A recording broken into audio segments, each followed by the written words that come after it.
Passes més hores a casa que abans?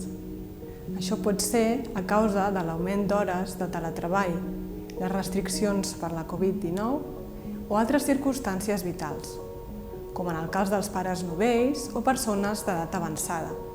La majoria de població no ha ajustat el calçat a aquest canvi de factors, que sense dubte i segons la pràctica clínica ha afectat la salut dels peus. Segons el diccionari.cat i com a norma general, el calçat domèstic, com les sabatilles, acostuma a ser un tipus de calçat lleuger, fet de roba, feltre, pell fina, plàstic, etc., amb una sola molt prima, generalment sense taló, i sense cordons ni cap altra subjecció. Segons l'època de l'any, les sabatilles poden ser obertes o tancades de taló.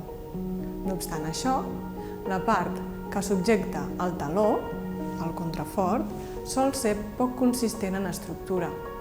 Es recomana utilitzar aquest tipus de calçat poques hores seguides. Estem pensant en exemples com després d'un dia de feina durant el qual hem estat utilitzant el calçat de carrer o laboral i hem caminat moltes hores, potser les 8 d'una jornada de treball. En el cas de la gent gran que, per motius de salut, passa moltes hores a casa, recomanem limitar l'ús d'aquest tipus de calçat per evitar caigudes, punts de sobrecàrrega que poden provocar hiperkeratosis, durícies i dolor. Com dèiem, l'ús excessiu del calçat domèstic pot comportar alteracions podològiques, com ara alteracions de la pell per excés de suor o fricció, dolors articulars i musculars, com la fascitis plantar o talàlgies, i fins i tot molèsties als genolls i a l'esquena.